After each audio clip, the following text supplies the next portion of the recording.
Happy Sunday. We're broadcasting live from the Sportsbook at LaBerge in Lake Charles.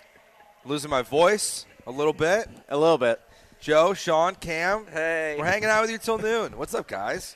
Oh, not much. What's Doing up great. with you two? Doing great. Got, a good amount of sleep. Enough sleep, I'd say. You did? I did not. Yeah, me neither, man. I mean, it came at the cost of me walking down here at 9:55, so I would say I got as much sleep as I could. That's fair. That's fair. I always like coming here to the Sportsbook. This is the only time when I enjoy having the games in, like, London and, like, Germany today. Because normally I don't ever get up to watch them. Facts. Normally they're not good games. Today's Yeah. a good game so far, but it's nice just to have, like, we're in here. We can watch a game There's while it's something on. on. They're at halftime right Yeah. now. It's very different than normal. We'll talk pretty much everything today. We'll hit on the Texans. We'll talk about college football playoff kind of implications from what we saw yesterday, how we think the top 12 will change after the entire slate. We'll do some NFL picks. I don't know what games we're picking yet, Cam. Did you fill that out? I am doing it currently. All right, Have no Cam. fear. I am here. And we'll talk about we'll have Matt Holland will join us as well from the Sportsbook, get his view on the games coming up today, and we'll rip up our tickets also. Yes, a time-honored tradition. Yes. When we're here in Lake Charles is on the Sunday show. We rip up the tickets that lost us money on Saturday, and they're somewhere in here. I have to find them? Yeah, they're in a pocket somewhere in here. But yeah, for Found me $100 personally, in my pocket. There we go. Don't rip that up. Yeah. No, it's Is really- it seriously. all the money you're not charging on your room? Yes. But yeah, I mean, speaking for myself, I feel like this was a successful Saturday. Yes. Trip. Financially. Yeah, I would very much agree with that. I was very happy with how my Saturday turned out. I had more losses than I expected, but I guess I bet on more games than I realized. That'll happen. The Houston Texans today are 1.5-point favorites somehow. Somehow they're favorites in this game. The odds in this one, so Jacksonville's plus 1.5, minus 120. Texans are even money at minus 1.5. The over-under is 37.5 in a game. The Jaguars are minus 105 on the money line. The Texans are minus 115. This is pretty much as like an even game as possible in the views of Vegas today with the Jags and the Texans, which I'm still like having a hard time kind of wrapping my mind around. Yeah, if you That were they're in the- favorites? Any of it. that I was it's gonna say probably that 'cause they're it's at home. that it's considered a 50-50 game. It's I mean, the last game they played was tight, and now C.J. Stroud won't play in this one. C.J. Stroud, Titus No CJ Howard, but no Travis Hunter. No, Yeah, no- Brian. but Brian Thomas. Brian Yeah. Thomas. Yeah. Yeah, but I mean, you're losing your right tackle, your right guard, your quarterback, your kicker, your nickel corner. Sounds on like a sounds team like, that like- doesn't have a good offense. sounds like Sorry. another team I know. Like Yeah. it's just like and you lost to this team by 7 points earlier this season. I really have a hard time, kind of getting my mind around the fact that the Houston Texans are the favorite today and that they're going to win this football I game. mean, it would just have to be what they did for the first, 3.5 quarters against Denver last week, where it's you win 15-7. You know, you have to win a ugly Iowa football style game. Yeah, this defense is being put in a position, unfortunately, where this entire season, and I think today it'll be the situation again. It will be defense has to be perfect. There's basically no room for mistakes. There's no room for a busted play. Like they have to be perfect in every single scenario throughout this entire game, which is why the Texans are in the position they're in. That they're 3-5. Like if they just got any level of competent offense this year, they're a well above 500 team. If they could score from the 1 yard line, they're above 500 this season.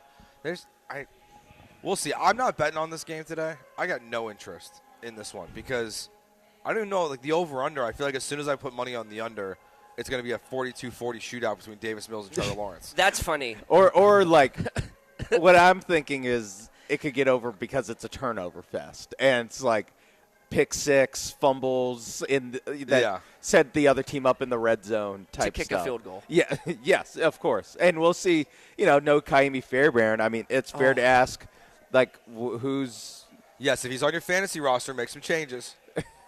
I didn't know what that reaction. I could tell. I was doing that this morning. Like as I was getting ready this morning, I was like, Pretty sure oh, I yeah, did. I gotta change out my kickers. Yeah, like but half my leagues. without Kaimi Fairbairn, with Matthew Wright, Yep. is that his name? Yep. It's fair to say, like, what are you going to get out of this kicker? Because there's a reason he was, free off the street in week 11. Yeah. Is that he there's some questions about whether he is a NFL level kicker, and we saw, 2 years ago when they played the Jags in NRG Stadium. Who missed that game? Kaimi Fairbairn.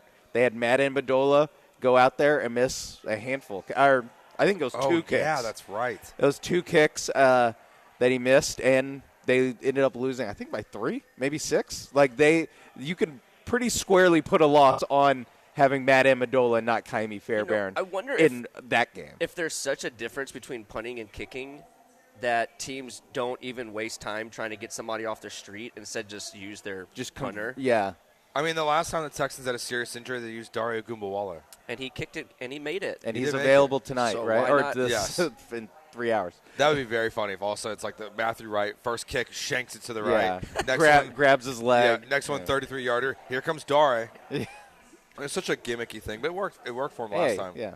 He made it, at least. It wasn't. Yeah, I think it was like a 33-yarder. So like, Yeah. not probably can't go to 40 with Dare. I would imagine. I wouldn't push him.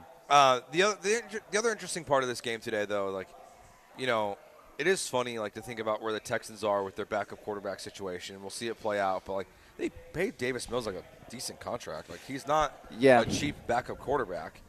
But it's still funny to think that the last time that they had an injury with C.J. Stroud, they didn't go to Davis Mills. They went to Case Keenum to take on the Titans, and there was one other game. The Browns. He played the Browns. Yeah, he played the Browns and the Titans. I think he got benched. Case Keenum got benched in the Browns game. Yeah. And then C.J. Stroud came back. Yeah, but that first one was like Davis Mills came in when C.J. got hurt, and then the next week all of a sudden Case Keenum was active and Davis Mills was not the starting quarterback. And it's okay. So then you paid this guy, and if you have any hope left of making the playoffs, which I don't think many people do at this point, you have to win this game today. Yeah. Like, there's not even a consideration. Like, you have to beat Jacksonville today. Yeah, and there's a level of, like you said, what they paid Davis Mills as a backup quarterback, where you would expect that at the very least he comes in and there's not a huge drop-off from your starter. That's why he's getting paid like that. And then you see the Broncos game where I thought that the Texans offense was moving the ball fine. I mean, it was good enough to kick 1,000,000 field goals. Yeah. And that was with Stroud. And then when Stroud went out, they had one more field goal and then 6 punts to end the game. That to me is not, upper level backup quarterback worthy play. Like, No. that, I think it's fair to be like disappointed in what you saw with Davis Mills, considering how he, it's a small sample size, but how he's been treated by the Texans every time they had a chance to do something. Mm-hmm. I mean, I guess it was underwhelming, but I'm not going to say I'm disappointed, because look how CJ's been playing with this offensive line. But, it's like, did we really have any expectations for Davis Mills? But in that game, they were moving the ball decently well. I mean, that's fair. And yeah. then it immediately turned into 3-and-out city. Like that's the And missing, like, layup throws. yeah, so. the middle, over the middle to, I forgot if it was Noel or Kirk, but yeah, that one was, that could have broken the streak of 6 straight punts to end the game. Yeah, I think for me, it's kind of, I guess, give Davis a little bit of a pass for last week, having to come in off the bench. It is different. This week, the expectation should be higher. And if not, I'm going to add it to my list of things of why I want to be critical of Nick Caserio, of just, like, overpaying for a backup quarterback if he can't look competent today against Jacksonville. And I know you only scored 10 points when you played Jacksonville last time. But, again, they're beat up. You played poorly collectively. I think the Texans have been playing better football since then, obviously. Like, the offense has been much better in a handful of games, not mostly bad teams. But the Jags are a bad team. Yeah. Like, if you look at, like, the AFC right now, it feels like there's still the really good teams, which are, at the moment, the below 500 Ravens. You've got the Bills, the Chiefs. Those teams are good. Yeah. And they're all – I'm not sure about your Chargers, man. How dare you? I was going to say. I'm not sure. And They are good. We're also just depleted injury-wise. Which is why you might not be good. Yeah. So, like, it's like on paper, when I load up Madden, yeah, good roster. Feel really Thank you. feel really excited about the Chargers. Missing your left tackle and your right tackle is a really tough situation. Yeah. But then you've got this like Jacksonville team who, in the moment is sitting in the playoffs. Don't believe in them. I think the Broncos are the most fraudulent 8-2 team I've ever seen. They are total frauds. I don't know about ever seen. I've seen some very fraudulent 8-2 teams. They're the only one I can think of. They're up there. Yeah, they're up there. But the Texans today, they got to get the win. If you had to bet on it, would you bet on the Texans side or the Jags side? Or the over-under? I'm going Texans. Okay. I feel more confident this week against Jacksonville than I did the first week. I can see. I'm just not confident in either side. There where I'm not. If Trevor Lawrence was just a little bit better, I'd feel better about the Jags. Yeah. If the Texans' offense was a little bit better last week after CJ went down, I'd feel better about the Texans. It's something where I probably feel most comfortable with the under of, I think it was 37 and a half. 37 and a half. I feel most comfortable with that because this just seems like if you just say this game will be 21-17, it's like that feels a little little high score. Feels a little rich. And that is the lowest number that beats you there. So that's why I feel like the under is what I feel most comfortable putting money on. I was like all week. I was like, can it go up to like 38 and a half? Like, can we just like give me like a little breathing room? Give me a little breathing room here, Yeah. like just to, in case it is 21-17, like just give me like a little bit of help. That line hasn't changed at all. The line for the Texans is flipped. Like, it's gone back and forth this week. It opened Texans 1.5. In the middle of the week, it was Jags minus 1.5, and now we're back to the Texans being a favorite this weekend. So nobody's confident in anybody on these two. No, that means like there's been money coming in on both sides on this one. Like, this is one where I can't imagine LeBurge is going to win or lose any money on the Texans. It's going to be very even. Yeah, it's not one where it's like, ooh, we're really hoping for XYZ. Yeah. I might look at no touchdowns. No touchdowns scored? No touchdowns scored. Like a very small, like, $5 bet. No touchdowns scored in the game. There will be a touchdown. In the break, we'll look up when the last time an NFL game has been played where there hasn't been a touchdown scored. I feel like it happens maybe once a year. Yeah. Where you get a 6-3 game.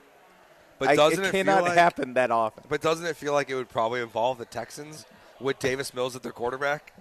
Of like the last time it happened? Maybe. I have your answer. Oh, let's go. Okay. The last NFL game with no touchdowns was December 26, 2024, between your Bears and the Seattle Seahawks.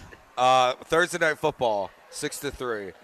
Yes, I remember that game. So it happens once a season. And on Christmas Day, like, how wretched. Yeah. That's why I'm anti, besides Thanksgiving, because it's part of like how we were all raised. Yes. I'm anti-sports on holidays. Thanksgiving, except for Thanksgiving for football, Christmas for basketball. Okay, yeah. But now it's too late because now we have Christmas on football and Christmas every single year. Yeah. That there is an element, especially I think it's because of how wretched the games are on Christmas, where it's like we don't really have a Christmas classic on from last season to really hang our hat on. Yeah, I mean, maybe we're very biased because last year I remember being like at my wife's family's house, and I'm like, I really should be at home watching this Texans game. But then I'm like, I'm looking at the score, and I'm like, thank God I'm not at home watching this Texans game. And then when I went home, and I was like, do I really have to watch this? And I guess I watched I like on like 10x speed. Oh, I only watched. You and your X speed. Right? When these games are that bad, you kind of have to. I do the skip through the, breaks in between plays. Yeah. Or in basketball, while they're in the backcourt, I just skip once, and they're in the front court running the play. Great call. That's how I catch up. Is like it's basically 2 clicks ahead for football in between plays, unless it's like a high tempo team. Wow, you have a system. And then for basketball, it's just 1 click ahead, and they're over half court. There you go, Cam. All right. I'll have to remember that. We'll take our first break here. We're broadcasting live from inside the Sportsbook at Le Berge in Lake Charles. Remember, you can check out their brand new VIP fan cave sections. Just when you go to their website, to Le Berge's website, click on the Sportsbook, and there'll be a little QR code that'll pop up. You scan that. You'll be put in contact with Pedro Muniv, and then they will help you set up an event or a booking for those fan cave sections. We saw a bunch of Texas Tech fans back in one of those last night, really enjoying the game, and they're already thinking ahead as well for this. So if you're thinking about coming out here for the playoffs, for NFL, college, whatever, March Madness, now's the time to do it. So we'll take our first break here. Speaking of college football, what's the impact on the playoff rankings from what we saw yesterday? We get to that next year on ESPN 97.5 and 92.5.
You're listening to The Bullpen, on ESPN 97.5 and 92.5. broadcasting live from the mobile Huntington Bank Studios located at LaBerge Casino Resort, Lake Charles. Here's Joe George, Brian McDonald, and Sean Mapes. Joe George, Sean Mapes, and Cam Smith here with you until noon as we broadcast from inside the sportsbook at LaBerge in Lake Charles. The Falcons are up 17-13 against Daniel Jones in the Indianapolis Colts, and a very long return. Yeah, cross midfield for the Colts. So Daniel Jones will have a chance to answer back here quickly. It really does go into what we kind of touched on a little bit, talking about the AFC playoff picture, where I feel like I trust the teams that are in the wild card or not yet in the wild card. 100%. The Ravens, the Bills, the Chiefs, more than I trust the Colts, the Broncos, and the teams that are and the Steelers, the ones that are leading their divisions right now. You still have no faith in the Indianapolis Colts? I would say I have Really? less faith in the Colts than I do the Bills and Chiefs. Not that I have no faith. Of the teams that I have less faith in, I have the most faith in them. Like, they're leading that group of, like, I'm not sure if I'm buying these guys. Yeah, like They have the highest point differential. Like, I know. For me, that sells it. Like, so it can't. I get what you're coming from. yeah. Like, I look at the schedule, and I'm like, okay, you beat the Steelers last week. I mean, the Steelers beat you. The Colts have wins over the Titans, the Chargers, the Cardinals, the Raiders, the Titans, a 1-point win versus the Broncos, who I think are frauds. Yes, The and Dolphins. it was a weird call. Yeah, the Dolphins, and they haven't really played anyone this year, and I'm not sure we're not seeing midnight strike here a little bit for Daniel Jones. His last 6 quarters of football, he's thrown 4 receptions and fumbled 4 times. Oh, I know. Five times. He's on my fantasy He just team. fumbled as you were talking. That's awesome. There's it's a flag. not awesome. There's a flag. 4 interceptions and 4 fumbles in his last 6 quarters. It's 5. Well, it's gonna get So I will give it to you that they haven't played anybody, but they're still beating the ass off of all these teams. for sure. Yes. I just don't think they're in that upper echelon of No, like, teams. to me, I'm just saying if they played the Chiefs on a neutral field tomorrow, I would pick the Chiefs. Oh, yeah. If they played the Bills on a neutral field tomorrow, I'd pick the Bills. I'm like that. That is what I'm saying, because I trust the wild card teams more than the division winners. Okay. Yeah. yeah, I just respect that. The AFC it feels very. It's weird. It's weird to have so much faith in these teams who either really haven't played well yet outside of the Bills. Like the Chiefs have been kind of up and down this year. Obviously, the Ravens are below 500 at this point, and The Pats have been a surprise. so they're kind of with where I'm at with the Colts a little bit. Where they have a dog schedule. Yeah, their schedule's awful, and it really doesn't get much more challenging. But they at least have the win over the Bills. That helps them out a lot. Yeah, helps them in the AFC East race too. Yeah, they're in first place in their division because of that right now. Well, yeah, the Jets and Dolphins are also just hot garbage. Yeah, so I mean, that it helps them in the race with the Bills. Yeah. I didn't realize there was any question who was starting at quarterback this weekend for the Jets. It's not. It's Fields. Oh, okay. But like Schefter tweeted this morning that Aaron Glenn had kept it secret all week of who was starting at quarterback, and I'm like, I think we all just kind of assumed that like Justin Fields was going to be the starter because I don't know. Yeah, another fumble from see? Daniel Jones. Oh my gosh, dude. Come on. like, I need to win this week. This one picked up by the Falcons. that's tough. Yeah, Stop talking about him. Daniel Jones is the hey, don't look at me quarterback. Yeah, it's the like everyone pretend like no one cares about Indianapolis. Yeah. I still can't believe they traded for Sauce Gardner. We'll get to the college football stuff in the next segment. I not that they did. I think it's a great move for them. For the Colts? Yeah. Yeah. I just can't believe the Jets traded him because like you need a quarterback. So like you have all this draft capital to obtain a quarterback. But also at some point like you're just also going to want a shutdown corner. You're going to need build a team to build a playoff team around. Like, so yes, you might get your quarterback here, but now you're also getting rid of Sauce Gardner. I mean, Quinn Williams, I guess, like when you look at some of his advanced analytic stuff, he's really slowing down, and it feels like that's more of a risky trade for the Dallas Cowboys. But isn't he the one that excused himself or blushed himself? Yes, on the Rich Eisen Still show lives when he was like a rent-free. rookie. Yeah. Yeah, but the Jets have what, like 8 or 9 first-round picks the next 3 years? It's like it's 5, right? It's 2 from the Colts. I one thought it was from 2-2-3. No, it's 2 from the Colts, 1 from the Cowboys. Yeah. And then also like a second, right? But I mean, regardless, obviously you Second can have all this the year. first-round picks you want if you're an inept football team like Yeah. Cleveland. Yeah. Well, it's what Jets fans what their reaction to the trade has been is like, okay, well, hey, if you weren't with us for our last rebuild, you can't be with us when we're rebuilding again now. Yeah. They I feel went like they went straight from rebuild to rebuild without any the one playoff season that you get, you know? I mean, as a Bears fan, I've been through these rebuilds. Yeah, but they got a playoff season Yes. mixed in there. Yes, but they've made the playoffs a couple times. Yeah. Like, Trubisky made it back-to-back years. Yeah. Oh, Mitchell. and the Jets, this is their, I don't know, 6th rebuild, it feels like, of my lifetime. Oh, It it's feels like every single year. You Yeah. think they get rid of Salo way too early? Probably in the Maybe. terms of do I think he's a bad coach? No. But also it was like the Aaron Rodgers It was stuff. time. Oh, yeah. So I was like, I kind of get it. I mean, I love Aaron Glenn, but is he going to last 2 years too? Well, I think you kind of have to with this move because the only thing I think is really interesting about the Sauce Gardner trade is I probably trust the corner, Aaron Glenn, to evaluate the corner, Sauce Gardner. And if he's like, I'm out on this guy, or he's slowing down, or he's not good in the coverage that I want to run, that's why we got to move on. But I think Aaron Glenn will get at least 2 years. But with this trade, you're signaling again, you're going to be bad. Yeah. For a little bit, and getting intentionally worse. I almost think is this a Jets front office move of hey, let's buy ourselves some time with this job of we got to be able to pitch Woody Johnson that, hey, 2027 draft, let's just get there and then see what happens. Yep. Last thing on the NFL, we'll do college football in the next segment. While we were sleeping, Adam Schefter also added some interesting news back to the Micah Parsons trade. Oh, yeah. I saw that. There are apparently poison pills in these contracts or in these trades where if the Green Bay Packers decide to trade Micah Parsons for any reason to the Philadelphia Eagles, they owe another first-round pick to the Cowboys. If the Cowboys decide to trade Kenny Clark to any of the 3 NFC North teams not named the Green Bay Packers, the Cowboys owe the Packers another first-round pick.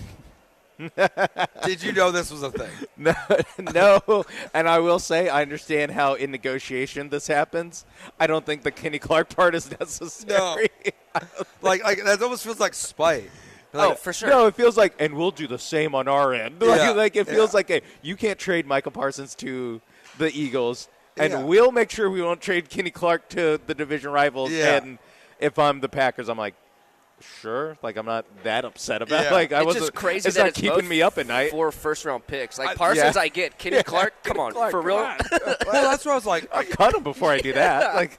I saw the poison pill thing. I was like, what the hell's a poison pill? Me too. Yeah. I was like, what does that mean? And then Yeah. they explain it, and then you're like, oh, okay. But why would the Packers trade Micah Parsons to the Eagles?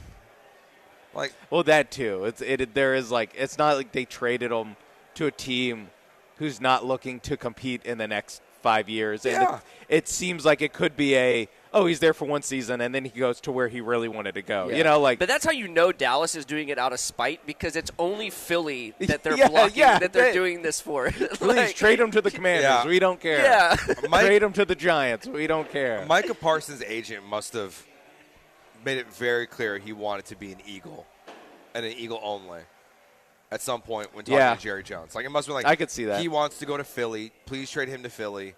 We will make it happen. And instead, Jerry goes, no, I'm sending you to a small town with fake owners. And if they try to trade you to Philly, they're going to have to owe me another first-round pick. Even hypothetically, if the Packers wanted to trade Micah Parsons there now, what do you have to get in return?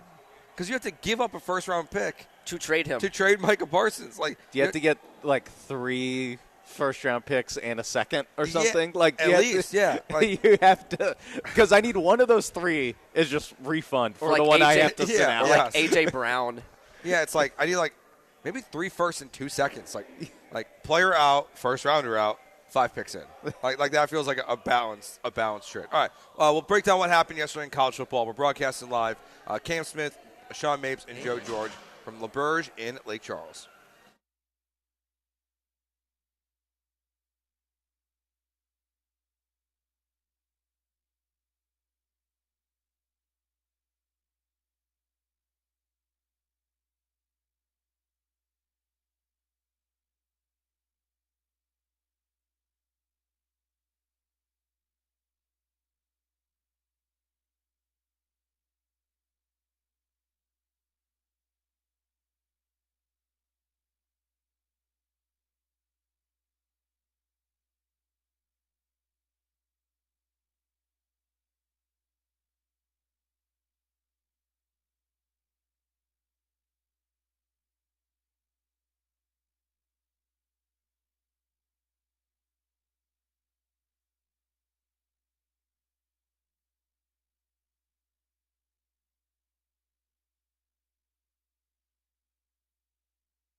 This is the Bullpen, On ESPN 97.5 and 92.5. broadcasting live from the mobile Huntington Bank Studios, located at LaBerge Casino Resort, Lake Charles. Here's Joe George, Brian McDonald, and Sean Mapes. Joe, Sean, and Cam here with you until noon. Quick little to help the fantasy football players out there that are listening. Oh, inactives? Inactives, Here are the big names here. The only really big inactive so far, I would say, is Josh Palmer. And it's not even a big name. Okay. It's really more the active players. Alvin Kamara, Tet McMillan, DeAndre Swift, Aaron Jones, Garrett Wilson, Harold Fannin, all active today. Those are like the biggest names in this first window today. We know A.J. Brown's going to be back, and Saquon Barkley was off the injury report for the Eagles this week, which is good because I'll be honest, I got one fantasy football team that I know no one cares about. Yeah. I care about it. And you only have one? No, like one that I like. He has one that he is more precious. Well, it's also like more expensive. Yeah, it's more expensive. And also just like tough seeing like I don't know AJ Brown, Emeka Ibuka, and Garrett Wilson like all out at once. And I'm like, oh yeah. All right, guys, like can somebody get on the field, please? That helped me a lot. But Bucky Irving, he's out again today for the Buccaneers. He's out for weeks at this point. I was going to say, he basically hasn't played since the Texans game. Yeah, I think he played one more game after that. And, like, he has been – and it's one of those, too, where another one of those NFL injuries this year where they keep making it seem like they're close, and then he's not apparently close in any way, shape, or form. But top 12 fallout from yesterday. So we saw number 7 BYU lose. Was our only top 12 loss yesterday in college football? It wasn't a great day of games, to be honest with you. Alabama won by 11. Georgia won handily. Ole Miss probably didn't cover the spread if it was out there, which it wasn't. I don't think it was. Would you have bet more? Would you have bet they would have covered for like 48.5 against Citadel? Against Citadel, yeah, probably. Yeah. Probably. And they won 49-0. But yeah, those odds weren't available. So we only saw one top 12 team lose. But the ACC is really kind of where the chaos is at yesterday. Virginia loses. Louisville loses. So at this point, Georgia Tech, who lost last week, is the highest rated or the highest ranked ACC team in their conference standings. Good old Haynes King. Yeah. So they're the automatic qualifier at the moment. It looks like for the ACC. What do you think the fallout is for like BYU, Sean, in this loss? It's what we kind of talked about, where they.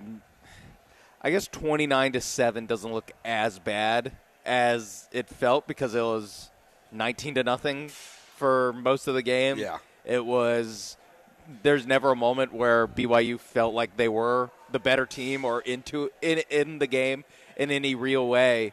So I imagine it's not what we talked about where they lose by 3 and they're right back in it. And then if they win a close one, both teams are in the Big 12 title game.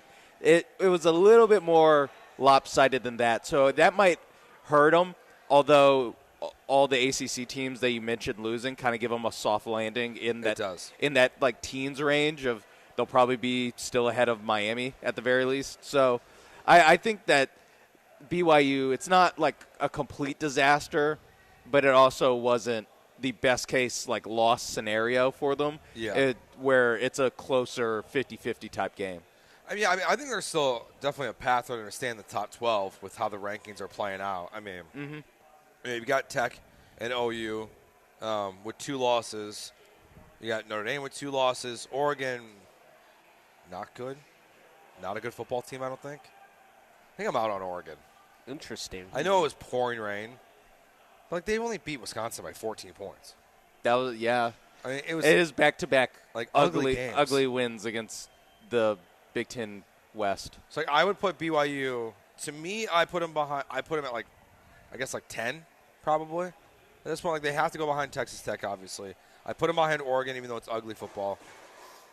I think Notre Dame should be in front of them, but I'm probably biased in front of that one. So like I guess if they're at 9 still at the moment, that's fine with me. But yeah, no, they should be probably ahead of Utah at 13. Because they beat Utah head-to-head. That's what I was thinking. I think that's kind of where they fall. And then Vanderbilt, Georgia Tech, Miami move up from the vacated Virginia, Louisville spots. And Iowa, maybe they stick around in the top 25. I mean, it wasn't that bad. Washington lost straight up to a bad Wisconsin team. Oof. Mizzou's number 22 lost by a few scores to A&M. So, I think they'll be out, though. Yeah. Iowa? No, Mizzou. Oh, yeah. Mizzou's out. They got smoked. Washington's out. They lost to a terrible team. So there is an opportunity for Iowa to stay ranked, but I feel like their actual playoff chances are pretty much dead now. And obviously, in the long term, it won't really matter because things will play out for themselves. So, A&M do enough, you think, yesterday to move up to 2? You could talk me and flip into with Indiana. Yeah, because you said it wasn't like a great game of games. I think it was good games, but then the favorites won them. You know, like it was kind of it was chalk, but it was more interesting in the chalk. But that Indiana Penn State game that was great, right down to the wire. I thought Mendoza had some real just ball and throws that where you're like, oh, okay, the last one, okay, that's some real stuff from Fernando Mendoza. But at the end of the day, they're in a dogfight with a 3-5 Penn State team. So you contrast that with how the Aggies looked yesterday against a formerly ranked Mizzou team. Toss in the fact that a lot of the advanced numbers liked A&M. Even last week, they liked them more than Indiana. I could see them jumping Indiana. I don't see them jumping Ohio State just because undefeated. They win every game easily. And they can win by a lot more. Yeah, and they're defending champs. So, yeah, I think the Heisman race got a little clearer last night, though, yesterday. The 2 quarterbacks? I think Ty Simpson, like, the throws he was making in the LSU game. Yeah. They won by 11, but, like, he's making big-time throws all over the place. I think he's secured a spot, at least for now, on the podium. Fernando Mendoza, for sure. It's very funny that playing in a game and winning it, but a game that's, like, probably will bump them from it's like down the standings, helped his Heisman odds because it was like, hey, you didn't just, like, beat a bad team by 40. You know, like, we got to see some Heisman moments. And then I think my guy locked himself in last night.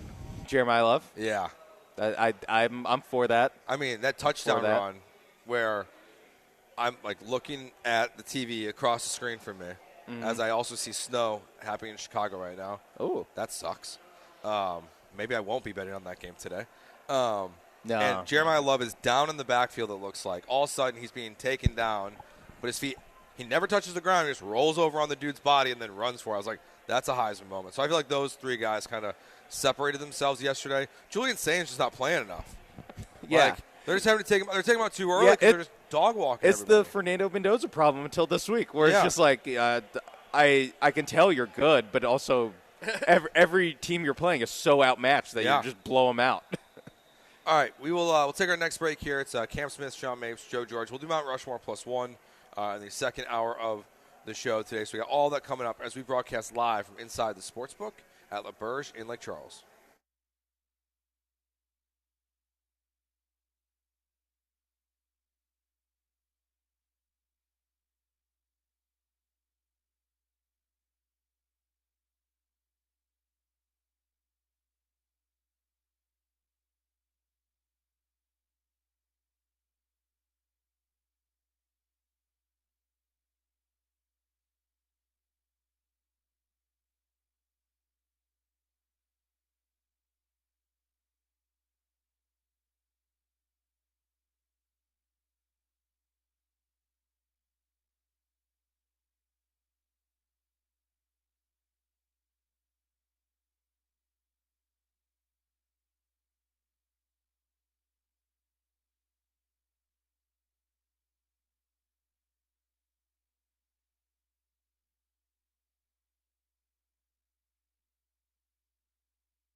The Bullpen is broadcasting live from the mobile Huntington Bank Studios, located at LaBerge Casino Resort, Lake Charles. On ESPN 97.5 and 92.5. Now back to Joe George, Brian McDonald, and Sean Mapes. Back here on ESPN 97.5 and 92.5, Joe and Sean hanging out with you this segment as our guy Matt Holland joins us here to preview the games coming up today in the NFL. We already got one game underway right now in Germany. Did you like anyone in this game beforehand? I liked the Colts beforehand, and the way the offenses kind of came out, I was really impressed. And I was like, a high-scoring game is going to favor the Colts, and then it just got dragged down to the slop. Yeah. It's been pretty ugly ever since the second quarter. Yeah, I feel like all the morning games or, European games, they all have about like a quarter and a half of slop in them. It's just, is it that going to be the whole game? Is that just going to be the first part, the last part? But there will be a quarter and a half where you're like, which is terrible. Have these guys Yeah. ever played football before? Yeah, and I mean, you say like this game, it's been entertaining in a bad way. Next week, I feel bad.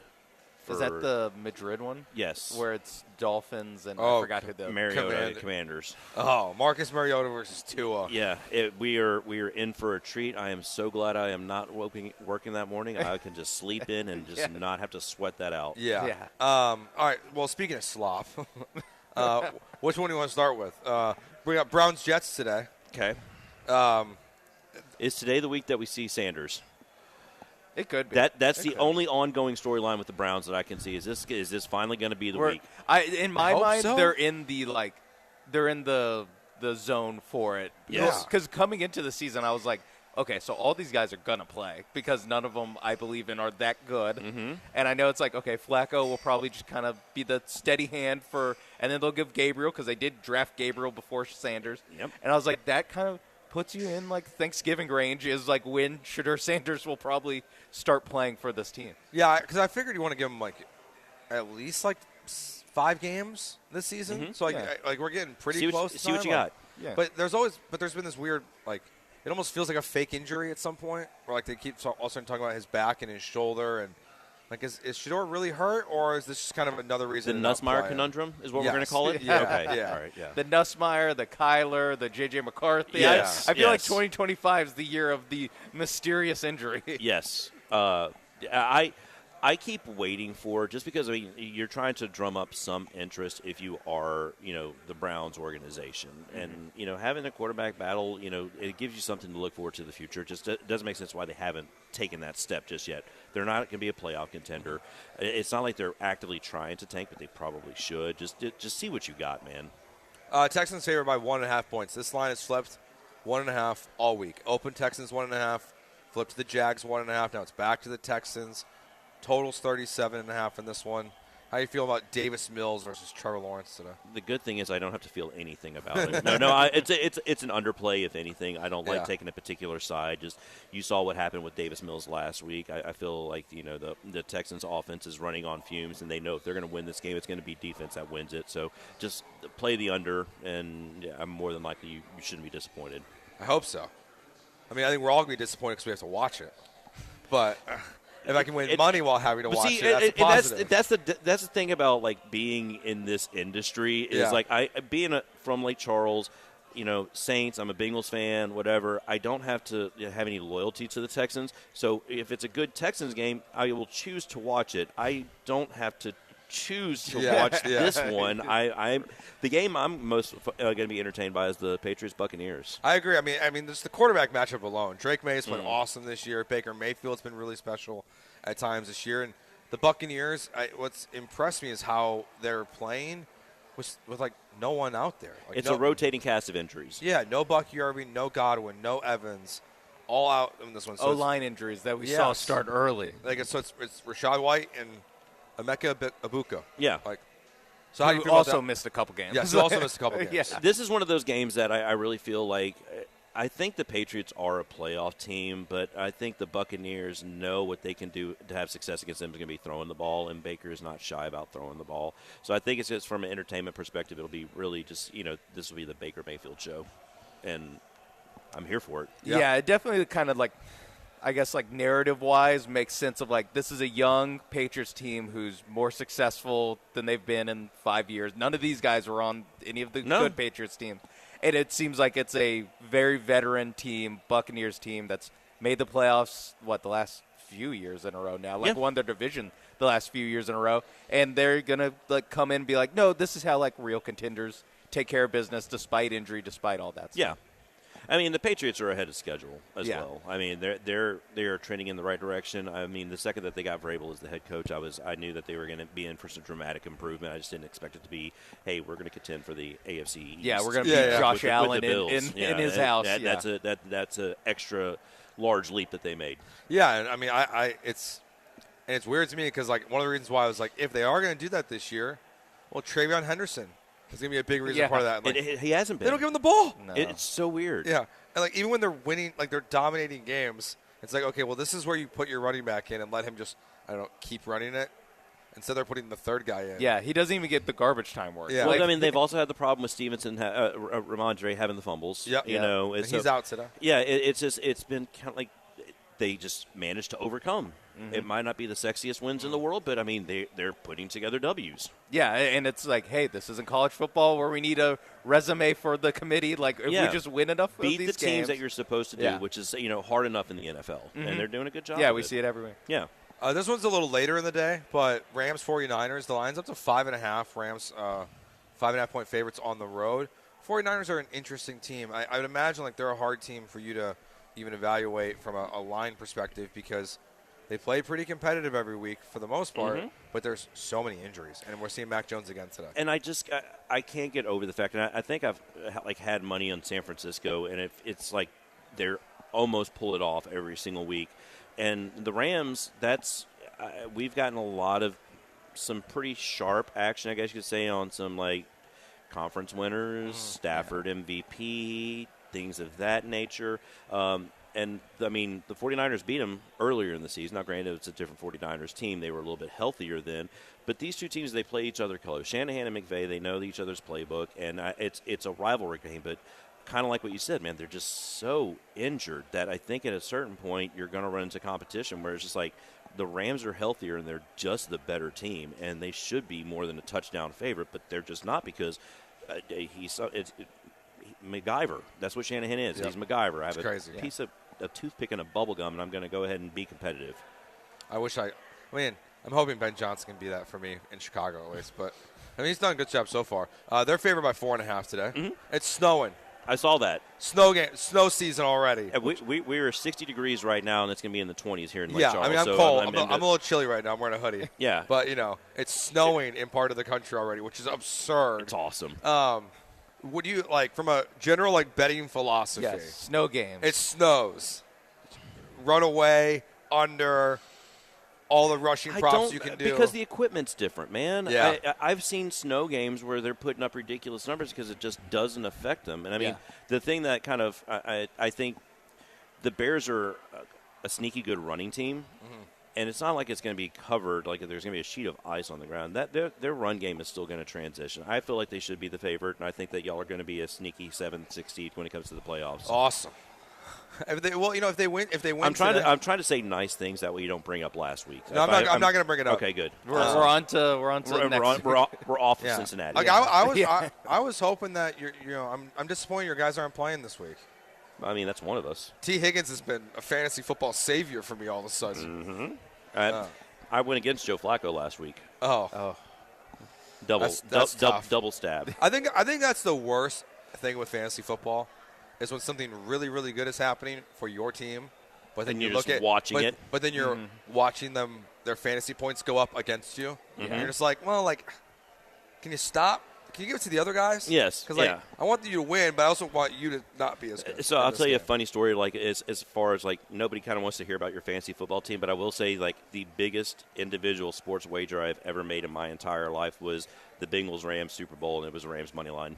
Really? Yes, because I figured if I was going to be sad, I wanted to profit off of it. He does the same thing. Yeah, I'll do the same thing. Yeah, and I looked at my account afterwards. I was like, well, at least At least I got that. Yeah. Yeah. But still, I was heartbroken. I view it as buying a win. Yes, I'm exactly. Blood money. I'm Absolutely. spending money to winning this game. Was that was the last time we were here, right? You bet on Mississippi State? Yeah, Mississippi Straight up? State money line against Texas. Tough one. As Tough it- loss. Tough loss. Man. Still not over it. You still hear the cowbells. Oh, I did have the thought, thank God we're in the book and it's not the main screen because I don't have to listen Oh, to it's the so- cowbells. it's so And obnoxious. luckily it's on mute. I can just watch it. Yes. Even just seeing them, that's one of the worst things of college football. Like, there's a lot of great traditions. Yes, and we Cowbells are not one of We've them. probably done the best tradition in college sports segment. I think we could do the worst traditions in college sports, and it might be the It cowbells. starts Yeah. off with Mississippi State, Yes. and a close number 2 is a midnight yell practice for Yes, A&M. and then it's like Georgia players speeding. Yeah, Georgia players in traffic violations. Yeah. But Oh. at the top is the cowbells. And even beyond the midnight yell practice, just my boss is an Aggie. Hi, Todd, if you're listening. Listen to the Aggies on our station. Yep, home of I have a bunch of Aggie fans in my life. All They know of how that- I feel. all of they that know stuff how, is they know weird how to I me. feel. All of it's weird to me. I don't get it. I see it. I went to the Notre Dame game last year in College Station. I'm watching it all play out in front of me. I'm like, everyone's doing the chants and I'm like, this is strange. Like this, it's just strange, but they all love it. Yeah, I mean, They love it. they're having a good time. They're having a To, great to time. each their own. Yeah. You know, Having a great it's just time. not me. It's just Yeah. not me. Exactly. I wasn't ingrained in the cult or raised in the cult. Yeah, right. I'm now half expecting my kid to end up at A&M. Like, I need you to UT, buddy. I'm gonna need you to do some better parenting. all right, Matt. I'm not gonna be welcome on this show. You're always welcome. Always welcome. And we'll be back in 2 weeks. And when we're back, it'll be conference championship season. Hell yes. On that Saturday. It's going to be a great time. The following one after that, we'll be here for the first round of the college football playoffs, which is going to be – I cannot imagine what this place is going to be like. Well, it's going to be interesting to see how the schedule lays itself out and who gets the buys and whatnot, because there is now a realistic possibility that we're going to have A&M, Texas Tech all in the playoff. And A&M's going to get a bye. Yeah. It feels like. They should. Likely. They Yeah. should. This place would be crazy if somehow – if they lost to UT and none of them got a bye and Tech, A&M, and UT all on one day. Yeah, even if they're not playing each other, just like all I'm mixed throughout the slate. I'm gonna contract the bubonic plague that Yeah. day. Just not Well, be here. there's 3 games on that Saturday, so they'll stack them, the one after the other. Yeah, and it'll be like, it's the in between time that you have to Yeah. worry about. Yeah, the exactly. cross pollination. Yeah. Yes. all right. Like you said, extra security. Yes. Oh, yes, for sure. All right, Matt. Good to see you as always. We'll see you in a couple All weeks. right, appreciate y'all. All right, we are broadcasting live here from the Sportsbook at LaBerge in Lake Charles.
It's the Bullpen. On ESPN 97.5 and 92.5. Now back to Joe George, Brian McDonald, and Sean Mapes, broadcasting live from inside the mobile Huntington Bank Studios, located at LaBerge Casino Resort, Lake Charles.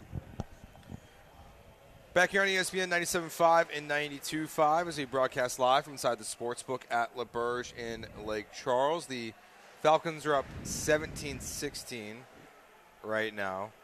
A thriller. It really did look like this game was going to be a crazy shootout at first, and then the good football stopped. No, it really did stop. They're moving the ball decently. Yeah, just nothing's really happening. It's a bunch of red zone turnovers, especially for the Colts, who had the Daniel Jones fumble. I don't know if that was in the red zone, but it was close. It was pretty close. And then they got stopped on a 4th and pretty short the next drive. So, and then the Falcons haven't capitalized, haven't really moved the ball very much since we've been down here at all. Do we like Michael Penix? He seems cool. I don't know how good he is. Seems like a bro. Yeah, he seems like a decent guy. I'm not sure. I mean, it's hard to say yes after the throw he literally just made. Yes, it was like one of the worst throws of the day. Throw he didn't make. Yeah. But yeah, I think he's decent. He's not like a killer. Yeah, I don't know, because that draft class is so fascinating because it feels like it's very good. Mm-hmm. But then you have, I don't know about Bo Nix. Yep. Not totally sure about Michael Penix. Yep. Still got some time for J.J. McCarthy. Yep. Still waiting for him to throw for over 170 yards as a pro, but yes. And I just can't get over how weird he is. Yep. And you have fake. In that same draft class, you also Caleb. Yep. We're still pretty week to week on Caleb. Pretty week to week right now. And Daniels has been good. Just the only the question is, can he hold up? Because he's, not just the kind of freak dislocation of his elbow on Sunday Night Football, but also just he takes hits and he gets banged up. He missed games earlier this season with twice. With a completely unrunrelated injury. So that was kind of like Michael. He had health concerns. Yeah, but that was in college. He was Yeah. He had 4 season-ending injuries in college, which is a crazy stat. I think both his ACLs, I think it was, and then they still took him in the first round. And I was like, good luck. He's been healthy so far. Yeah. I don't know. I feel like we just haven't seen – he's only played like 11 games. I feel like we just haven't seen enough of him in a row for me to form – That's why I'm not I'm not burying him, but I also I haven't seen him, step in and immediately look like he belonged. It looks like an awesome quarterback. It was such a weird move, too, because they just gave all that money to Kirk Cousins, and then it's just like they draft him, and it's just kind of like, okay, where does he fit on this team? Did you see the I'll see how much Jonathan Taylor just housed there's a big an 80-yard touchdown. Oh, that's not Daniel Jones. The Kirk Cousins contract, because he's still on the Falcons. Oh, yeah. I think they have to pay him a ridiculous amount of money. It's all guaranteed. I think it's $90 million guaranteed or something like that. Yeah, he officially gets his full $90 million from Atlanta since he wasn't traded by the deadline this year. God, $90 million fully guaranteed to sit on Lock the couch it in. like Joe Flacco. Yeah, and you hope to God he never plays. Yeah. The Falcons actively hope he never takes a snap for him. Yeah, you're right. I mean, it's funny because it's still so weird to look back at that whole free agency process, then to the draft. But they got it right somehow. I'm not totally sure I'm in on Penix as a long-term piece, but Kirk Cousins was terrible coming off the injury. But to me, you didn't get it right, though. We owe a guy $90 million, and he was terrible. What a gambit that we pulled off. You should have paid him a little bit less. And now we have the guy we drafted, so we don't have to play this terrible guy who we're paying $90 million to. Is the same guy that 3 guys on a radio show in Houston are going, I'm not sure. Yeah. Not sure how good he is. So I don't know if they played it well. It's just that they avoided a disaster. But you could also say you only needed Cousins to start, the first 10, 12 games last season for you, and then Penix took over? He played the last 3? Yeah. I mean, you couldn't have gotten Tyrod Taylor for a quarter or maybe less. Tyrod in. 1/18th. Yeah. What you paid Kirk he would have Cousins? made 8, 10. Yeah, and he's going to make 90 still. Yeah, so that's why I can't call it like a successful move. Yeah. I understand the thinking of it, but I also don't think you should sign a veteran quarterback with the idea of like, and if we don't have to play him, we'll just draft a guy too. Quick note here, a take I heard. I'm curious your guys' thoughts on this. MLB Network, Harold Baines and company were doing their best fits in free agency for this upcoming offseason. And they were going through your run of former Astros players. First of all, the Astros came up for Justin Verlander. Makes sense. Great fit. Chandler Rome has been reporting on that. The way Chandler has been saying some stuff, it seems like it's a done deal. it's going to happen. Yeah. Like I guess he's not reporting it, but he's talking about it on a podcast where he normally has a pretty high standard of what he'll like. It's like a pseudo report when he talks about it on his podcast. There's this smirk on his face where it's like it's a done deal. Where he's like, I expect that to happen. Yeah, it's kind of like that's a very like. Oh, Chandler knows that this thing is happening. He even dropped a illegal tampering period. He dropped that's a deal I expect almost gets done between Crane and Verlander. Yeah. And then they loop in Tana at the end. I'm like, okay. Like, look, man. I see what's up. Give him $14 million. I need my golf buddy back. Fifth starter. I think Jeremy was right. Jeremy Branham kind of nailed my feelings on bringing back Verlander, where I'm open to it, but they need to bring in a better starting pitcher than Justin Verlander. I thought they needed to get 2 veteran arms in free agency or trade for one. And if Verlander is one, I still need the top of the end rotation type of guy. I need the number 2, number 3 starter, Ranger Suarez, that kind of guy. Yeah, Verlander's your safety net. He's the fifth starter. Between him and McCullers, like they will maybe have a full workload. That's kind of what you're thinking. I'm over him. They were going through free agents after that, and the name Kyle Tucker came up, and they're doing best fits for Kyle Tucker. And I think the other guy, Dodgers, which can we not, please?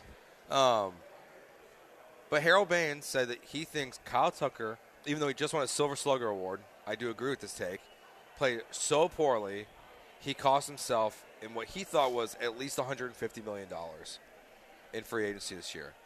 The best fit for Kyle Tucker was to take a $280, $250 million contract with the Houston Astros. I'm with it. Go back. Do basically the Bregman to Boston thing, but just in Houston? Yes. There's your lefty bat, I guess. Why not? Where does he play in the field? Does he play left field? I think he has to move to left field now. Can't move Cam Smith from right. right. Cam Smith is your right fielder now. I'm down to do whatever for the team, dog. Cam Smith's my franchise player. Whatever for the team, bro. I was just shocked. The Astros should bring back Kyle Tucker. I'm like, I don't think they're going to pay for Kyle Tucker. I don't think. I don't know, because the whole reason they didn't want to pay for him earlier was because they were thinking it was like a $500, $600 million deal. If you can get this dude for less than $300 million. And you already brought Correa back. Like, you're bringing back the whole squad. Slowly but surely, the 2019 Astros will be reassembled. Would you rather have Tucker at $250 to $300 million or trade Isak Paredes and really run it back and pay for $160 million for a Alex Bregman is now my second baseman experiment? I think Kyle Tucker, because I just think I don't know, because I would want Paredes to play first base because I'm over Christian Walker. Well, same. And I feel like there's more need in the outfield than it's also, you're asking me, do I just want to add Kyle Tucker or add Alex Bregman but lose Paredes? Yeah, because I do think it changes the math a little bit on that. But I mean, he's good. He's really good. I still believe Kyle Tucker's a good baseball player. It's just the playoff track record at this point, outside of a game or two in this past series or in this past postseason in the Brewer series with the Cubs. It's been bad since Game 1 of 2022 World Series. And it's so strange, and he's hard because any player that has missed as much time as Kyle Tucker has missed the last 2 years, you would call them injury prone. Mm-hmm. But the type of injuries They're he gets. all like broken bones. Like, yeah, it's like foul off kind Yeah. of stuff. Like they seem fluky. yeah, like a broken finger, a broken shin. Like they're not like hard, like they're not ACLs and It's like when Hunter Pence went through a window. Yeah, Just random. it's random. Less random than that, I will say. A little bit less random. These are all baseball injuries, at least. Yeah, that one has a better story. To Yeah, it, too. yeah. These are all normal. Yeah.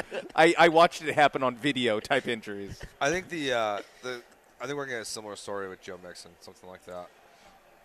Oh, where it's like he got hurt, whatever.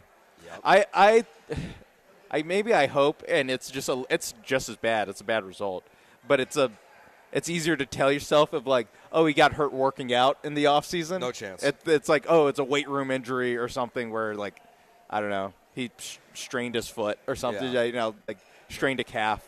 But if it is like, well, he was on this party boat. It was actually the boat right next to Stephon Diggs. And Yeah, no. it was just out of frame. And what he did is he cannonballed and hit a reef or something. I think it was Jonathan Alexander tweeted yesterday, See like that happening. the Texans are going to look to potentially move Joe Mixon this offseason. And I was I mean- like, oh yeah, he did something wrong. Like he did something he wasn't supposed to do. That would also make sense why they're so evasive with don't even ask about Say it. anything with No him. updates. D'Amico- Don't ask. It's almost like he's not even on the team anymore. Yeah. Like D'Amico's protecting him. I think at this point. Yeah, Like- maybe like- that's why. Because they use that Yes. wordage when they talk like Yes. we're looking after our guys. Like you don't care about like what actually happens to our guy. And I think it is like we're trying to make it to where like this isn't his last stop out of the league. Like Yeah. it's something like so embarrassing or whatever. Where it's like let's just kind of bury this. He was hurt all this year, and then. He's a free. Like we'll cut him. He'll be. That's a got to free be agent. some crazy bearing jobs because with everything getting leaked these days, I feel like we would have Yeah, heard. but that's why he pushes back something. so hard on every time someone asks. I mean, the Texans are pretty good about it, and like they keep things pretty tight. And just to be honest, when's the last time a relevant news story was broken by a single Houston Texans beat reporter? Like the closest thing we've had is like multiple reports being wrong about D'Amico Ryans not wanting the job here in Houston, about C.J. Gardner-Johnson having Tearing a his torn ACL, ACL when he yeah. didn't have a torn ACL. Like all the big news from Houston always comes from like Ian Rappaport and the big names. Like local media doesn't break news. Yeah, maybe the dog bite DJ Swearinger.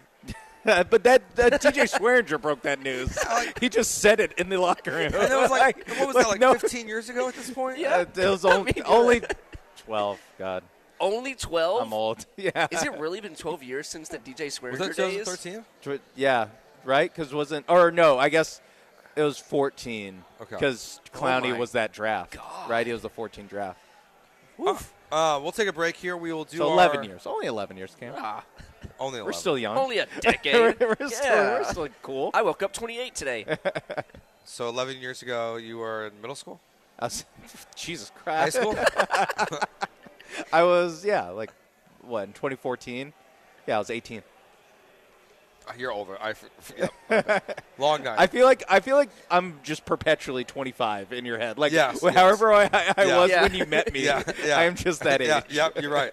That's exactly what's happening. All right, we'll take a break here. We'll go through. We'll give you some of our NFL picks. Cam will give us some games. We'll go through those next year as we broadcast live from inside the Sportsbook at LaBerge in Lake Charles.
You're listening to The Bullpen, on ESPN 97.5 and 92.5. broadcasting live from the mobile Huntington Bank Studios located at LaBerge Casino Resort, Lake Charles. Here's Joe George, Brian McDonald, and Sean Mapes.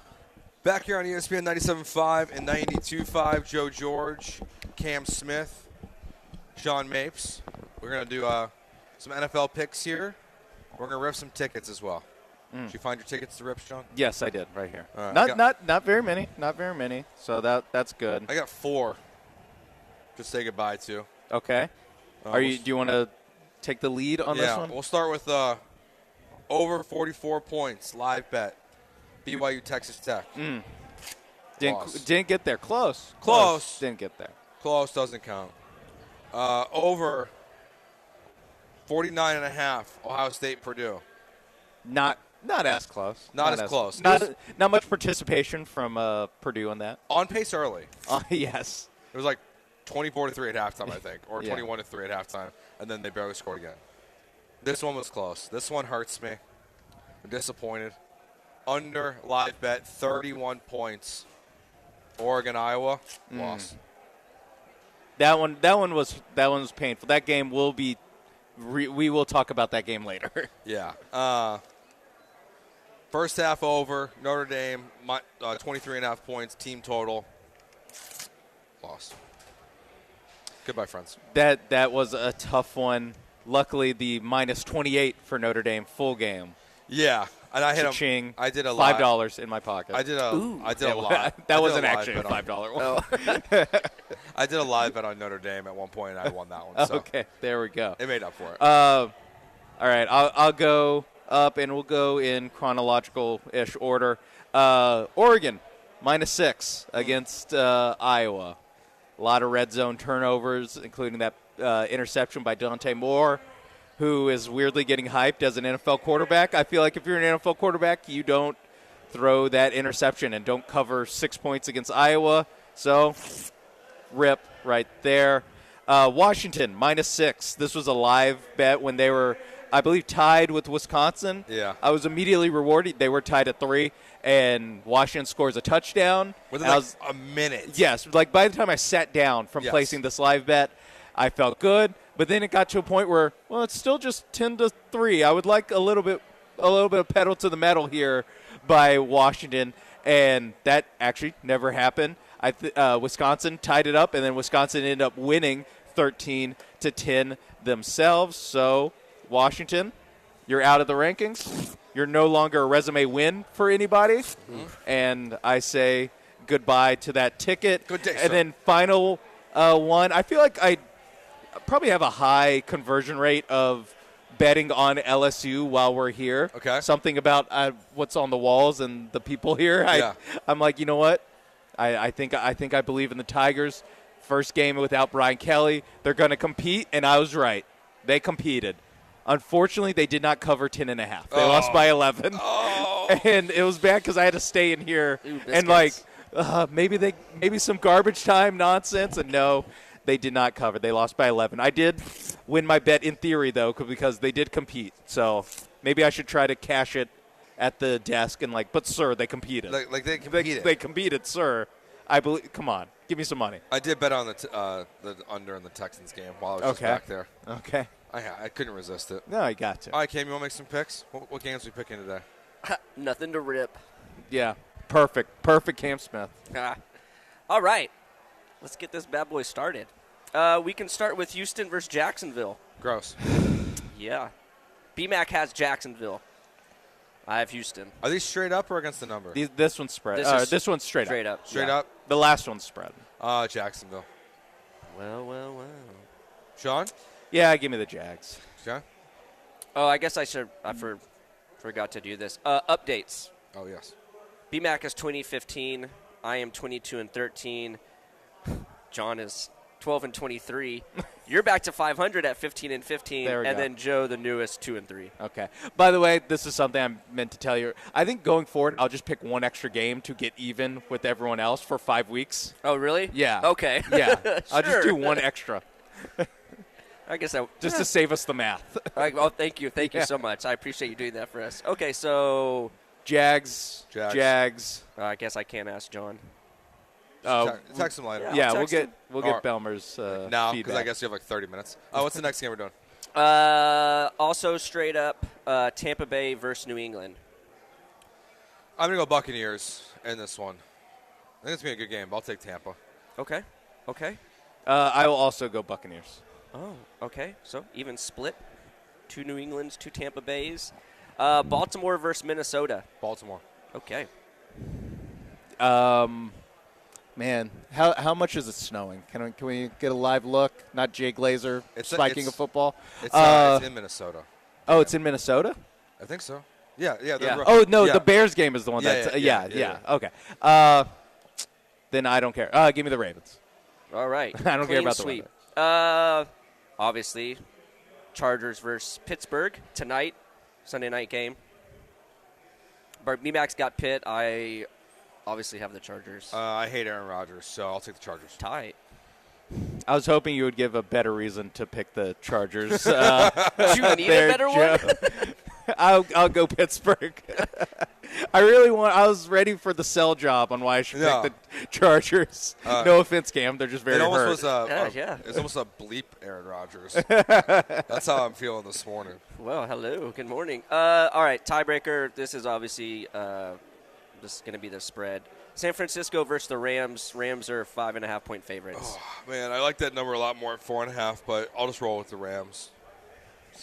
That's a good game, but the 49ers are just so beat up. I think the Rams can win. Theme. I think it's too big of a number. Big? Yeah, give me the Niners. I think the field goal game. Yeah, it's probably if we're picking a head up or straight up, I would pick the Rams. Yeah. I think the spread. Kyle Shanahan he does a good job. It's a weird triangle where it's like Shanahan always beats McVay. Yeah. And when it was Pete Carroll would always beat San Francisco, and then they would all kind of beat Arizona. It was like they all had the like little bits where they owned each other, and the Rams would always beat Seattle. So, yeah, this one, give me Kyle Shanahan, give me the 49ers. Okay, cool. Locked in. All right, so John Belmer sucks at picking games, huh? Oh, well, he's not even picking them. Hold on. When you get a chance. I think it took him till like week 4 to get one right. He started doing the like Costanza, like, if I'm always wrong, I will just pick the opposite of what I think in each game. Like where he would be like, I think the Texans win, so give me the Titans. Sorry. It's basically what he would do. It was week 5 until he actually had a winning record in picks. Oh, until he had like a 3-2. Because he went 1-4, 0-5, 1-4, 1-4, then finally 3-2. Yeah.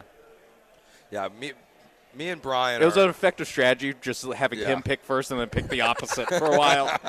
That's when he started doing better. That's when my record started tailing off. So, that's great. All right, we'll take a break here. I heard Sean discussing with Ryan before the segment started that this game in Germany should not go to overtime. Should not be allowed. It's 25-25 with 25 seconds left. Wow. In 25. The game. Can the Falcons pull it off and save us from overtime? We'll hit on that and talk some more NFL with you guys next year on ESPN 97.5 and 92.5.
Because when you pull music, do you pull from your own page or do you pull from, like, do you have a page in there?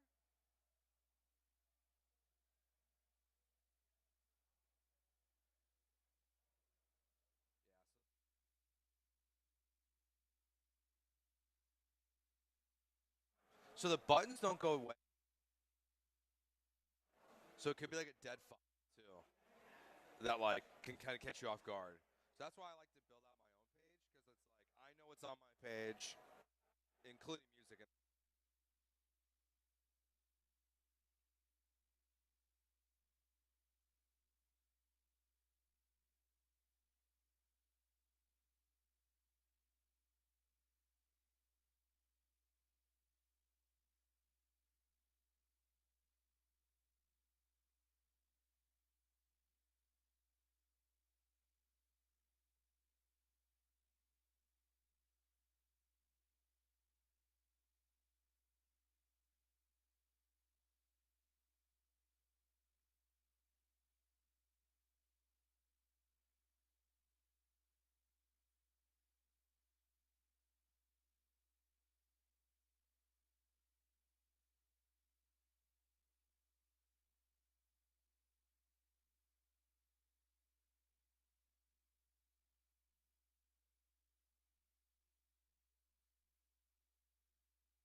Ooh.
This is the Bullpen, On ESPN 97.5 and 92.5. broadcasting live from the mobile Huntington Bank Studios, located at LaBerge Casino Resort, Lake Charles. Here's Joe George, Brian McDonald, and Sean Mapes.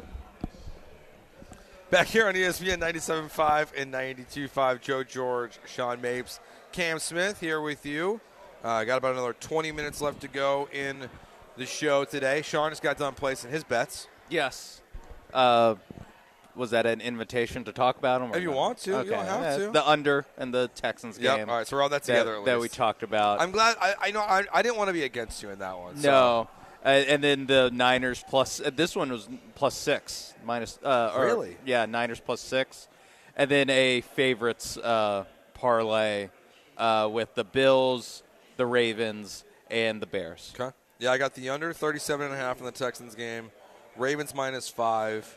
Over 48.5 in Buccaneers Patriots. Bears -5. And then a handful of first touchdown score bets. Oh, yes. We talked about that. Yeah, I was like, I don't know. Let's go nuts. You bet like $5, you win 40. Yeah. I bet $10 on Colson Loveland. If it wins, I win 150. Yeah. So I'm like, why not? Like, Yeah. You know, what's nice about those two is like there's no stress because like they'll be over within the first like 30 minutes. Yeah. So like That's a good point. you either know like you're done or that's the thing with these trips. I don't want to come back. Like when I have to go back to like go upstairs and do my show. Oh. You don't have to come back down to cash out. Yeah. I mean that's fine, I guess. I don't want to bet on the 3 o'clock games. I don't want to leave with a ticket that I can't cash. Oh, okay. And then have to bring it back the next time we come. I get that. Oh, okay. Yeah, like I don't want to bet on like a 3 o'clock game. I had to do that from what was it? It was when I went in September. And we held on to it until 2 weeks ago. Yeah. I had to hold on to these to you guys' tickets because I put it in for you and Brian. Yeah, I'm just always one of those where like I'm like so nervous I'm gonna lose it. Oh, yeah, I moved in the middle of that. Oh, that's right. I think it was before I moved. I just gave it back to you guys. I was like, "This is your guys' problem." Yes, which is a great call. Like great You don't call. put it in a shoebox? Oh no, I would have lost the shoebox. Well, yeah, I mean moving. It's like I always like because I feel like when you move, you always lose stuff. Or it's it not makes- even lose it. makes It's no just sense. it's not even lose. It's like I forgot what box I put it in, and so it's like weirdly in the kitchen now. You know, it's like weirdly in like some different part where I'm like, oh, that's where it is. Why is it at the end of where I put all my pants? utensil drawer? Yeah, and I just threw in 5 LaBerge tickets in here. I don't know why I did that. That's like we're still like we're basically done unpacking. Mm-hmm. There's like 3 boxes, but like none of them should have anything of value in them. Should is the key word here. Because my 4-year-old had a meltdown because we could not find Mario Kart for his Switch. But he hasn't played Mario Kart in 3 months because all he plays is Mario Party now. Okay. But the one day he wanted Mario Kart, and I was like, I don't know, man. I can't. And so he's like having a meltdown. So I just started ripping apart boxes. Uh-huh. Finally found it. There we go. But he didn't want to play I'm it glad anymore. we got a happy ending. And Cam hit it on the head. Oh. By the time I found it, he played like one race and he was done. And I was like, this is the worst. this is the worst. Like I was like, he was stressing me out, being stressed for him. Yeah. And I was like, and in my head I was like, you better play this game. He didn't play it. Disappointing day. All right. We're just kind of burning time through that segment because we came back very late. All right, we'll take a short break, and we'll do our final segment here as we broadcast live from the Burge in Lake Charles. Reminder, we can go to their website, click on the sportsbook, and you can set up your conversation with Pedro Muniv, one of the multi-outlet general managers here at Le Burge, so you can set up your reservation for the VIP fan cave sections. They got 4 TVs in there. You have full control of them, so you can turn it into one big game, or you can separate them on a day like today. Highly recommend. It looks really cool. A bunch of beer towers in one of them yesterday. Looked like a great time over there. So, and plus you have the seats up front, the recliners as well that you can reserve. I mean, these guys are all great. They treat everyone here really fantastic. A-plus customer service from the waitresses and the waiters to just the people running the book. So, highly recommend it as always. Reminder, this is the only place in Lake Charles you can bet on all of your Houston area teams. Final break coming up right now on ESPN 97.5 and 92.5.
but then we kept.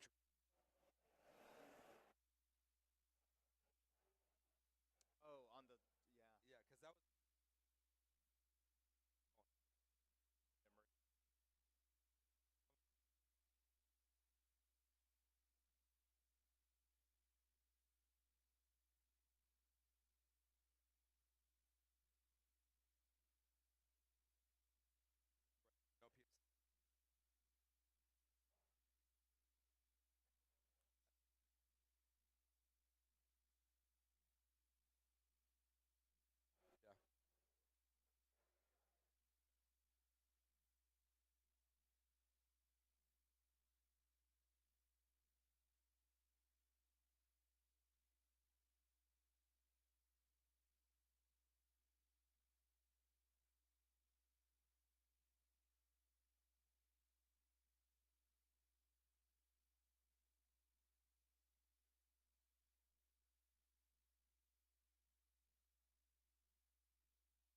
It's the Bullpen. On ESPN 97.5 and 92.5. Now back to Joe George, Brian McDonald, and Sean Mapes, broadcasting live from inside the mobile Huntington Bank Studios, located at LaBerge Casino Resort, Lake Charles. Final segment for today as we broadcast live from inside the sportsbook at LaBerge in Lake Charles. Forgot to mention this earlier. People were wondering about the Houston Texans, what they were doing at the deadline, not doing anything. D'Amico Ryans, we met with the media, did say that they were trying to do things. He said, quote, it wasn't for a lack of trying. No one really knew what that meant at the time. We did get some reporting on this. Jonathan Alexander yesterday did report that 3 sources told him the Houston Texans did, in fact, have conversations with the New York Jets for Breece Hall. Okay. A deal could just not Be reached. which isn't a surprise based on what we've heard about their reported conversations with the Chiefs, is that the Chiefs were offering a 4th-round pick, and instead the Jets, who are a dumb organization, decided, no, we only want a 3rd, so instead we'll take no draft picks and we'll let him walk in free agency, which is likely what happens. That is going to be Unless what they happens. franchise tag their Yeah, running back. because I don't really think they should be in the business of second contract on a running back. Yes. Given that they traded for 3 first-round picks in the next 2 drafts. I feel like you have to franchise tag Breece Hall now just to try to trade him. I was going to say, yeah, that's the only – because it'd be so weird to franchise somebody that clearly wants out of your team. Yes. But obviously, in order to trade him, he's got to be on your roster. Yes. So, yeah. It's crazy to not just take the 4th from the Chiefs or 4th from the Texans. But I hope the Texans were not offering a 4th-round pick for a running back going to free agency. That'd be stupid. But yeah, they did try to do something at least. All right, final segment here on the show. So, guys, let's get to, I don't know what all that stuff BMAX says. Sea tranquility. Yeah. Stuff like that. Yes. Swim with the anger sharks. Yes. Worst person in sports. Worst person in sports. Cam? I feel really bad because I'm blanking on her name. I don't know, CEO, president of the Titans. Amy Adams. Amy Adams, yeah. for just being incredibly petty. Apparently, she refused to trade Tony Pollard to New England because she still was butthurt over Mike Vrabel. And this is also the same wild. Yeah, also the same lady that Fired him, but then also tries to get involved in U of H athletics. Yeah. And saying that they can't wear Oiler colors. Yeah. Just beyond a petty lady. Yeah. I guarantee you the Texans are not allowed to make trades with the Titans either in that organization. Instead of getting better and getting draft capital, it's like, nope. I fired Mike Vrabel and he went to the Patriots, so you can't trade him there. Yeah, I would have thought the Texans might have gone calling him on Tony Pollard, but you know there's no way she was going to do it. Yeah. I feel like there's a long, not just with the beef with Houston and Mike Vrabel, and she keeps firing coaches like this. Eventually, there'll be nowhere to trade any of her good players at some point. Yeah, seriously. They're just we can't do business with that team. They have another coach we fired. Yeah. Well, good thing is that a lot of the coaches she fires though aren't qualified elsewhere. Don't get second jobs. They're not Mike Vrabel. Yeah, Sean, that's fair. Your worst person in sports. Worst person in sports this week, Byron Brown. USF quarterback. Okay. For he might make a playoff. I think he's a really good player. But in his last game, the broadcast highlighted his teeth cleaning routine. And let me tell you, I think it's a bit much. In the morning, he goes electric toothbrush and then one thing of toothpaste. Okay. And then he does manual toothbrush, another thing of toothpaste. And then he does mouthwash. And then at night he flosses, electrical toothbrush, manual toothbrush again, and then mouthwash again. That is a little excessive because they'll tell you that brushing too much or too hard is bad for your gums. To me, and this enamel, is just so as bad as 2 mouthwashes in a day and 2. The whole reason you get an electric toothbrush is so that you don't have to use a manual one anymore. So, it just defeats the purpose. Also, there's no way he actually flosses. That has to be a lie. I think he does the thing we all do, where we lie about how much we floss. Yeah. Does he have the whitest teeth you've ever seen? They're pretty white in this picture from the broadcast. He could have just gotten them cleaned. Yeah. I mean, could be AI generated. If the picture was if the picture was either at 8 a.m. or 8 p.m., he probably did just clean his teeth. Yeah. For me, worst person in sports this week. It's just because it's so weird. He's actually maybe he's not a bad person. Maybe this is the weirdest person in sports. I do appreciate the content, but Tom Brady. The dog thing. It's too much. It's too much. I don't understand it. I think it's a great question that you asked Sean yesterday of when is just Tom Brady going to get cloned now? Yes. That is just the logical next step. Yes, it is. It feels like that's where we're headed down, like woolly mammoth. We're trying to do it with the dogs to nail the technology. Yes. Yeah, so I'll go Tom Brady. For the thing I loved, the person I loved, the thing I loved in sports this week, I just want to give another shout out to Indiana. It's crazy what this football team is doing right now. Yesterday was their first ever win at Penn State. First ever, which is crazy. Who's your Magic? And there's been 138 seasons of Indiana football. 2 seasons of those 138 are 10-win seasons or more. Last year and this year. 136 before they hired Kurt Signetti. I love 1880 that. whatever. Yes. So until last year, 0. Yes. So for that reason, even though I don't normally like Indiana, I love that. I love that for them. Yes, I love that for them. Pretty remarkable. Sean? I'll go. It was a good week for things I loved.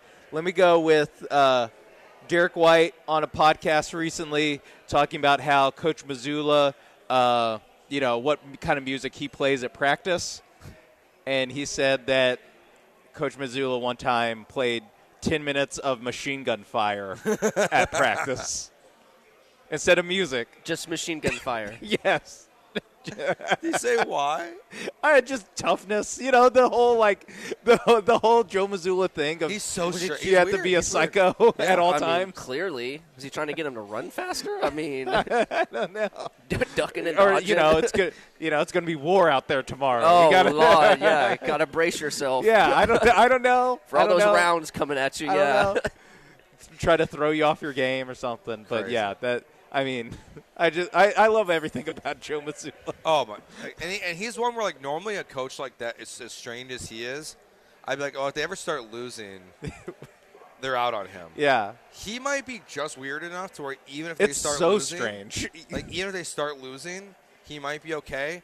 Or they could just keep winning, and he still might have to get fired because the players don't like him. He's so insane. It feels like people either you really love this guy or you're really gonna hate him. Yeah, I don't think that this is dependent on how good they are. Yeah. I think it is just they are good. He is also a psychopath, but it's to his credit, he's very authentic. Yes. He's not it's JJ very McCarthy. him. He's not trying to put on a show. This is just who he is because no one would pretend to be the way he is. Cam, what'd you love this week in sports? Just college basketball being back, especially U of H. Really? Oh, you're early in college basketball.